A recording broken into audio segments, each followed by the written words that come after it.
Pinagpalang araw mga kapatid sa bawat isa sa atin sa pangalan ng ating Panginoong Hesus. Narito po tayo sa ating pong segment, mag-aral at matuto sa pamamagitan ng pagtuklas, pagsaliksik, pagsuri sa Biblia.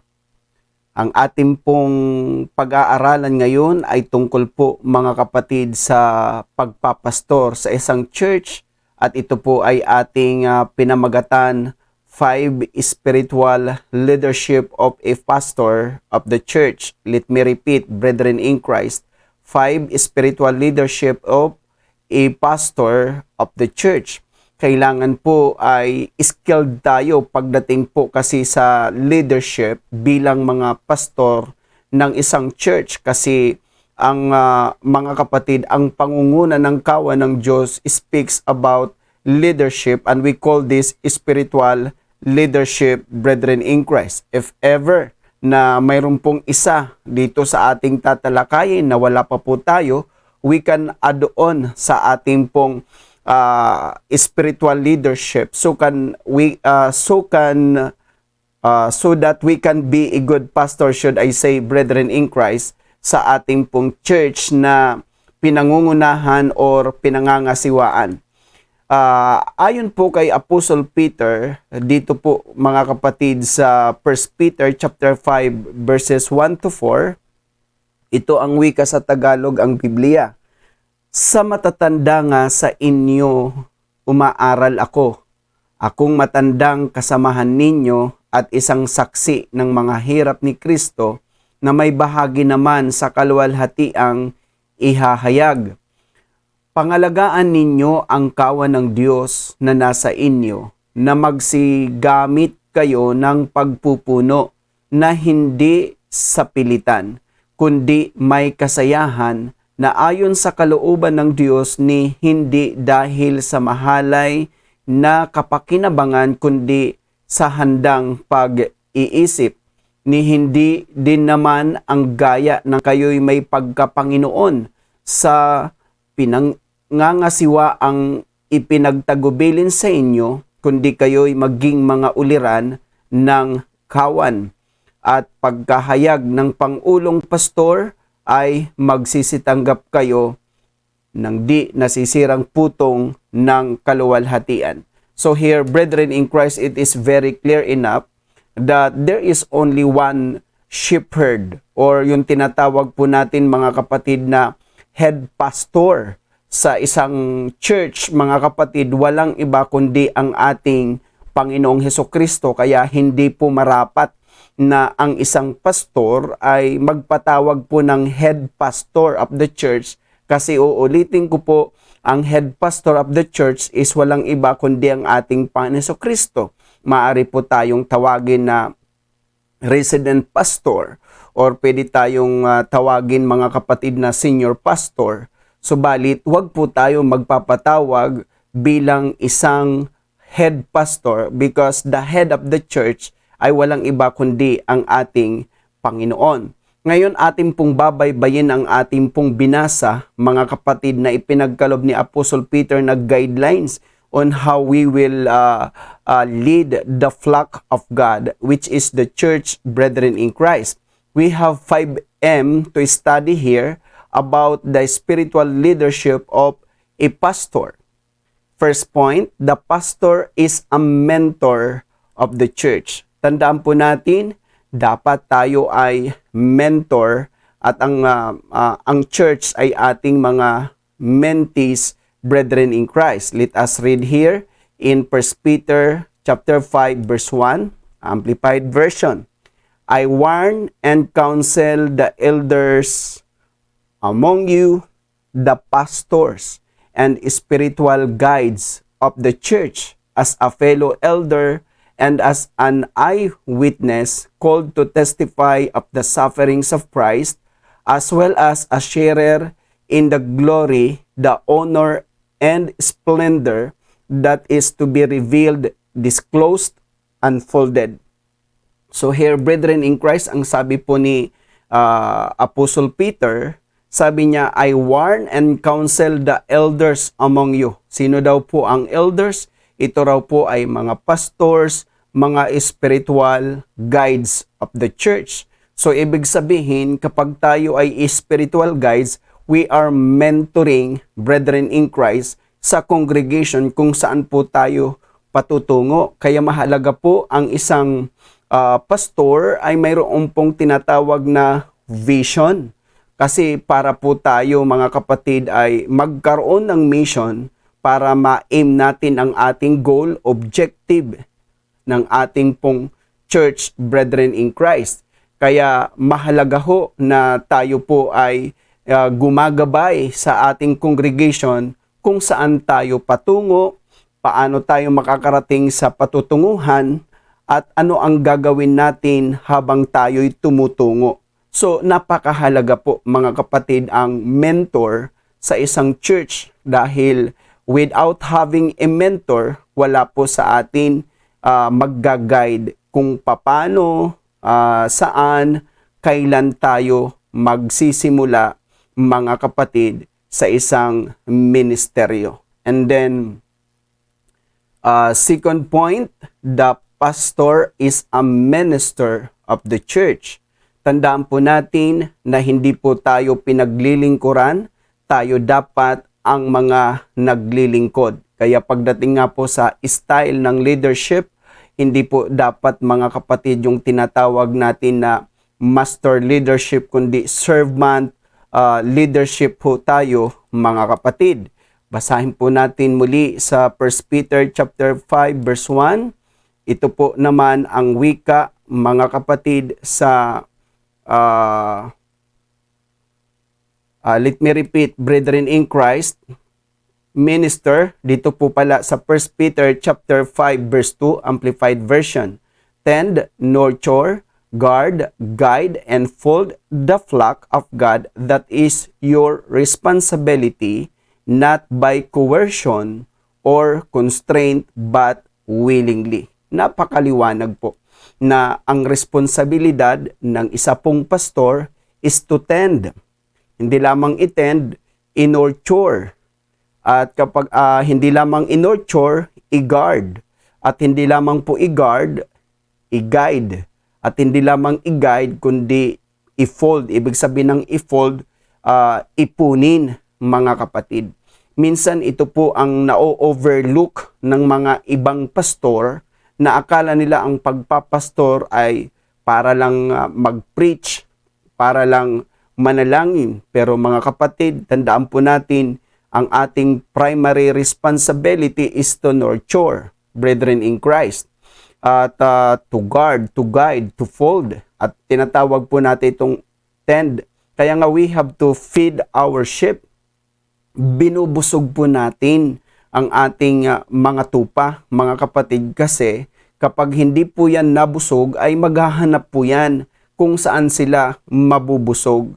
Kaya we have to protect. Tayo mga pastor ay marunong tayo magprotekta sa ating mga tupa. Kapag tayo po ay confident nila, manatili tayong confident. Hindi po tayo yung para bang madaldal na pastor, chismusong pastor. Hindi po mga kapatid, kundi tayo ay we have to guard, we have to protect. At kapag sila po ay nagkamali, nagkulang, nagkasala, i-guide po natin kung paano natin po sila marirestore. At ang ating aim, brethren in Christ, is not to divide the congregation, kundi to fold them, to make them one. Pagkaisahin sila, mga kapatid. That is how we tend the church na ipinagkatiwala sa atin po ng ating Panginoon. Kaya mahalaga ho na ninonurture natin sila sa pamamagitan po ng mga cell group, sa pamamagitan po ng Bible study, sa pamamagitan po ng visitation, sa pamamagitan po ng follow-up, at of course, brethren in Christ, sa pamamagitan po ng sa mga okasyon na kailangan ang pastor, at sa panahon na kailangan ang pastor, ay dapat naroon po tayo mga kapatid. And third point, the pastor is a motivator of the church. Tandaan po natin na despite na minsan nakakaranas po talaga tayo in reality ng disappointment, discouragement, At minsan nakakaranas din po tayo ng distress, pero mga kapatid, dapat hindi ho tayo kakitaan. Dahil bilang mga pastor, tayo dapat ang magmo-motivate sa ating church na pinangangasiwaan, mga kapatid. Basahin po natin sa 1 Peter 5:2 sa second phrase. Not dishonorably motivated by the advantages of profits belonging to the office, but eagerly and cheerfully. So here, brethren in Christ, ay talagang hindi po tayo, mga kapatid, motivated ng parang ikapanglalamang natin sa ating kongregasyon na ating pinangingasiwaan, kundi tayo ay napapabilang sa isang tungkulin na talagang gustong-gusto natin at masaya po tayo. Kasi alam nyo po kung bakit ang isang pastor hindi po nagiging masaya sa ministry, ay dahil hindi po siya talagang tinawag sa ministry. Kasi if we are called, brethren in Christ, on that particular ministry, despite na tayo po ay nakakaranas ng hardship, challenges, difficulties, still we are happy kasi napufulfill natin ang calling ng Panginoon sa ating buhay. Kaya eagerly and cheerfully. At itong pagiging cheerful natin, tayo ay nagiging motivator, and we are motivating the flock of God na magpatuloy po tayo, mga kapatid, kasi hindi po kapakanan ang ating hinahanap na pangsarili, kundi kapakanan po ng congregation. Ang tawag nga po natin dyan ay self-sacrifice, brethren in Christ. Kaya kailangan na tayo po ay motivator dahil ang ministry is a blessing. Pero kapag ang ministry ay nagiging burden, mag-isip na po tayo, baka hindi ho tayo tinawag para riyan. And let us continue, brethren in Christ. Number 4, the pastor is a manager of the church. Tandaan po natin, kailangan sabihin natin skilled ang isang pastor sa church administration at saka church management na tinatawag po natin, kasi paano po natin pangangasiwaan, paano natin patatakbuhin, paanong pamamalakad ang gagawin natin sa church if we are not brethren in Christ skilled pagdating sa church management at saka church administration. Dahil ito po ang sabi ng 1 Peter chapter 5 verse 3, Amplified Version, not domineering as arrogant, dictatorial, and overbearing person over those in your charge. Grabe, hindi po dapat ang isang pastor, ang Tagalog kasi, hindi po dapat ang pastor may pagka-Panginoon. Hindi po ang church kumpanya at ang mga members ay empleyado ho natin. Kundi tulad ng binanggit ko po kanina, mga kapatid, ay ang dapat ang style ng leadership na mayroon tayo sa church is not master leadership, kundi mga kapatid ay yung servant leadership na tayo ay naglilingkod, susunod na lang po ang congregation. Kasi tandaan po natin na kapag mayroon tayong estilo ng master leadership, nagiging domineering tayo, nagiging arrogant tayo, nagiging dictatorial tayo, mga kapatid, and nagiging overbearing tayo na gawin mo yan, gawin mo ito, punta ka doon, punta ka dito. So on and so forth. Hindi po. Ganito po, mga kapatid, ang servant leadership, gawin natin ito, gawin natin yan, punta tayo roon at pumunta tayo dito. So, ganun po mga kapatid. Kailangan in every activity, ang pastor ay laging present kasi again, tayo po ay, yan po ang way kung paano po natin, ano po ang ating pamamalakad sa church. Kaya, I hope, brethren in Christ, na magbibigay po ito sa atin ng insight bilang mga tagapagturo or bilang pastor ng isang church, mga kapatid. Kaya wag po tayong maging arrogante, wag tayong maging diktatorial. At uulitin ko, hindi po tayo, mga kapatid, employer at ang congregation ay mga employees. Mga kapatid, ang church ay pantay-pantay po tayong mga anak ho ng Diyos. Nagkataon nga lang po na tayo po ang tinawag ng Diyos para pangunahan ang kanyang iglesia. And of course, brethren in Christ, last point, fifth point, the pastor is a model of the church. Sabi nga, do what you preach, ang ating laging naririnig. Huwag natin ipangangaral ang isang bagay kung hindi tayo kinakakitaan nito. Basahin po natin sa 1 Peter chapter 5 verse 3 Amplified Version. Sa second phrase na lang, brethren in Christ, but being examples, patterns, and models of Christian living to the flock, the congregation. So, mga kapatid, kailangan pag nagturo tayo ng katapatan, ay kakitaan tayo ng mga pastor ng katapatan. Kapag nagturo tayo ng pagmamahal, kailangan kakitaan tayo mga pastor ng pagmamahal.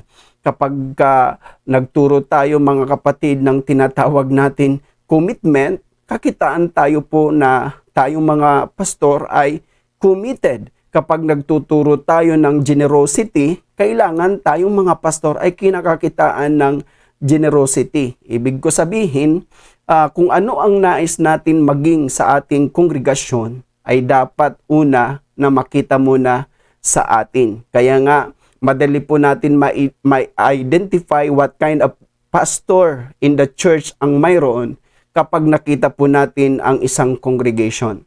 Kaya show me your congregation and I will tell you who your pastor is. Kasi kapag ang congregation kuripot, tiyak na ang pastor ay kuripot.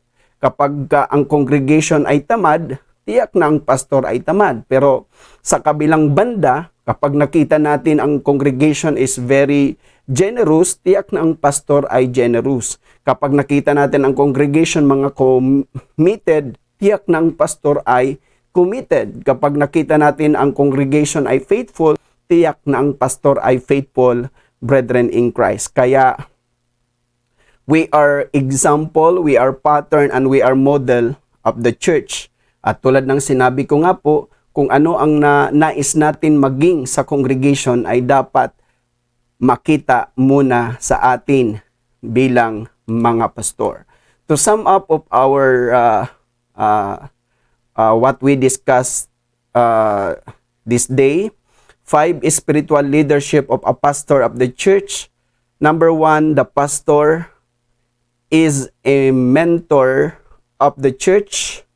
Number 2, the pastor is a minister of the church. Number 3, the pastor is a manager of the church.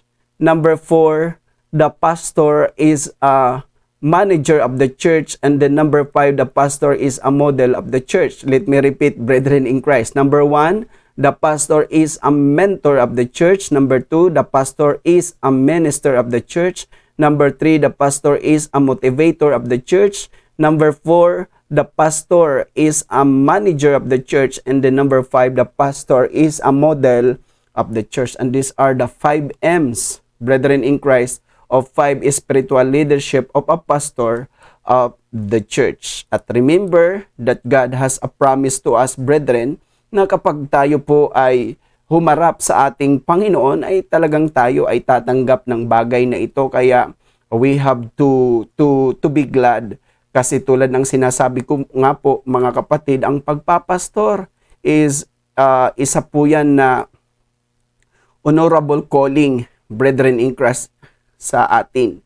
Kaya sabi po dito ng 1 Peter chapter 5 verse 4, Amplified Version, and then when the chief shepherd is revealed, you will win the conqueror's crown of glory. Grabe. So, remember na whatever we do, lalo na po mga kapatid sa church na inintrust sa atin ng ating Pangulong Pastor, walang iba kundi ang ating Panginoon, brethren in Christ. Of course, hindi naman po liko ang Diyos para limutin ang ating mga pagpapagal, ang ating mga pagsisikap, kundi ang Diyos ay mabuti para po tayo ay patuloy na kanyang pagpalain maging po sa kabilang buhay. And I hope na lahat ng mga pastor na tinawag po ng Diyos, we will all receive the conqueror's crown of glory, brethren in Christ. Dahil again, tayong lahat ng mga pastor are all under shepherd, and we have only one head pastor or chief shepherd, walang iba kundi ang ating Panginoong Hesukristo. Naway mga kapatid, ay napagpala po tayo sa ating pong binalangkas ngayon na 5 spiritual leadership of a pastor of the church. At again, brethren in Christ, what are those? Let us sum up. First point, the pastor is a mentor of the church. Second point, the pastor is a minister of the church. Third point, the pastor is a motivator of the church. Fourth point, the pastor is a manager of the church. And fifth point, the pastor is a model of the church. And these are the 5 spiritual leadership of a pastor of the church. And I hope, brethren in Christ, na once again ay napagpala po tayo sa ating pong segment, mag-aral at matuto sa pamamagitan ng pagtuklas, pagsaliksik, pagsuri sa Biblia. Mga kapatid, if you have any suggestions na mga topic para po ating pag-aralan at matutunan, you can comment your suggestion and we will appreciate whatever suggestion you have for this program. And once again, God bless us all and thank you for watching.